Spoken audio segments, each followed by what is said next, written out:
ప్రజల చేత ప్రజల కోసం ఎన్నుకొనబడేదే ప్రభుత్వం. ప్రభుత్వం ఉండవలసింది ప్రజల కోసం, ప్రభుత్వం పనిచేయవలసింది కూడా ప్రజల కోసం. ప్రభుత్వ ఆదాయం అంటే ఏమిటి? ప్రజల వద్ద నుండి వివిధ పన్నుల రూపంలో వసూలు చేసిన మొత్తమే ప్రభుత్వానికి ఆదాయం. ఆ ఆదాయాన్ని ప్రజల సంక్షేమం కోసం ఖర్చు పెట్టడమే ప్రభుత్వ ధ్యేయం మరియు లక్ష్యం. ప్రభుత్వ ఆదాయం ఏ రూపాల్లో వస్తుందో, అది ఎంతవరకు ప్రజలకు చేరుతుందో అనే విషయాలను తెలుసుకోవటానికి మీరు టీ తాగేంత సమయం కేటాయిస్తే చాలు. అగ్గిపెట్టె ధర 50 పైసలు.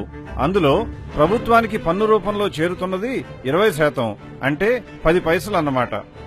టూత్ పేస్ట్ ధర 35 రూపాయలు. అందులో ప్రభుత్వానికి పన్ను రూపంలో చెందుతున్నది దాదాపుగా 20%, అంటే 7 రూపాయలతో సమానం. అందరం వాడే సబ్బు విషయానికి వచ్చినట్లయితే దీని ధర 10 రూపాయలు. ఇందులో పన్ను శాతం 20%గా ఉంటుంది, అంటే 2 రూపాయలు ప్రభుత్వానికి పన్ను రూపంలో చేరుతుందన్నమాట. వంట నూనె విషయానికి వచ్చినట్లయితే లీటరు ధర 60 రూపాయలుగా ఉంది. అందులో పన్ను రూపంలో ప్రభుత్వానికి చేరుతున్నది 20%, అనగా దాదాపు 12 రూపాయలు. ఆదివారం ఆహ్లాదంగా గడపటానికి బయటకు వెళ్తే మీ మీద విధించేటువంటి వినోద పన్ను దాదాపుగా 70%, అంటే 100 రూపాయలు సినిమా టికెట్కు ఖర్చు చేసినట్లయితే అందులో దాదాపుగా 70 రూపాయలు ప్రభుత్వానికి పన్ను రూపంలో చేరుతుంది. మనం ఉదయం నిద్రలేచిన దగ్గర నుండి రాత్రి నిద్రపోయే వరకు వాడే ప్రతి వస్తువుపై పన్ను, చేసే ప్రతి పనిపై పన్ను, చివరకు మీరు వాడే సహజ వనరులపై కూడా పన్ను విధిస్తూ ఉంటుంది ప్రభుత్వం.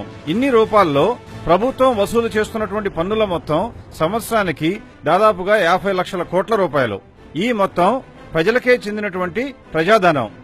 సరైన ప్రజాస్వామ్యంలో ఈ మొత్తాన్ని ప్రజలపైన, ప్రజల కొరకు ప్రభుత్వం ఖర్చు చేయవలసి ఉంటుంది. కానీ ప్రభుత్వం లెక్కల ప్రకారం ప్రస్తుతం పెట్టే ఖర్చు వివరాలు ఒక్కసారి తెలుసుకున్నట్లయితే ప్రభుత్వానికి ఏర్పడుతున్న ఆదాయం 50 లక్షల కోట్ల రూపాయలు. అందులో ప్రభుత్వం ఆస్తుల ఏర్పాటు లేదా వనరుల ఏర్పాటుకై ఖర్చు చేస్తున్న మొత్తం 43,60,000 కోట్ల రూపాయలు. ప్రజల సంక్షేమం కోసం ఖర్చు చేస్తున్నది 10 లక్షల కోట్ల రూపాయలు. అంటే ప్రభుత్వ లెక్కల ప్రకారం లోటు 3,60,000 కోట్లుగా ఉంటుంది. ప్రభుత్వం నష్టాలను భరించి కూడా లోటు బడ్జెట్తో ప్రజల సంక్షేమం కొరకు ఎంతో పాటుపడుతున్నట్లుగా చెప్తూ ఉంది. అంటే ప్రభుత్వ లెక్కల ప్రకారం ఒక్కొక్క సంవత్సరానికి సగటున ప్రతి భారతీయ పౌరుడిపై ప్రభుత్వం ఖర్చు చేస్తున్నటువంటి మొత్తం 10,000 రూపాయలు. 5 సభ్యులున్నటువంటి ఒక కుటుంబంపై ప్రభుత్వం ఖర్చు చేసే మొత్తం సంవత్సరానికి దాదాపుగా 50,000 రూపాయలు. 5 సంవత్సరాల కాలంలో ఒక కుటుంబంపై ప్రభుత్వం ఖర్చు చేస్తున్నట్టుగా చూపిస్తున్న మొత్తం 2,50,000 రూపాయలు. అంటే ప్రతి కుటుంబంపై సగటున నెలకు ఖర్చు చేస్తున్న మొత్తం 4,000 రూపాయలు అన్నమాట. ఇదే నిజమైతే తాగే నీటికి కొదవ ఉండదు. పౌష్టికాహారం అందరికీ చేరుతుంది. అందుబాటులో అందరికీ మెరుగైన ఉచిత విద్య, అధునాతన సౌకర్యాలున్న హాస్పిటల్స్ లో ఆరోగ్య పరీక్షలు, నిరంతర విద్యుత్ సౌకర్యం, శుభ్రమైన రోడ్లు, మెరుగైన డ్రైనేజ్ వ్యవస్థ. వాస్తవ పరిస్థితి ఇలాగే ఉందా? నీళ్లు రాని కుళాయిలు, పౌష్టికాహారం లేక ఇబ్బంది పడుతున్న ప్రజలు, చాలీ చాలని బట్టలతో అరాకొరా స్కూళ్లకు వెళ్తున్న పిల్లలు, రవాణా సౌకర్యం లేక అల్లాడుతున్న ప్రజలు, అస్తవ్యస్తమైన డ్రైనేజ్ వ్యవస్థ. ఎందుకు ఇలా జరుగుతోంది? దీనికి కారణం ఎవరు? సుమారు సంవత్సరానికి 10 లక్షల కోట్ల చొప్పున 5 సంవత్సరాలకు ఖర్చు అయ్యే 50 లక్షల కోట్లతో ప్రతి కుటుంబం ఎంతో మెరుగైన జీవితం గడపాలి. కానీ జరుగుతున్నది దీనికి భిన్నంగా ఉంది. దీనికి కారణం ఇన్ని లక్షల కోట్ల డబ్బు ఎక్కడికి పోతోంది? ఈ ప్రజాధనం ఎలా దుర్వినియోగం జరుగుతోంది? ఈ విషయం తెలుసుకోవాల్సిన బాధ్యత ప్రతి పౌరుడిపై ఉంది. ఇదిగో సాక్ష్యం.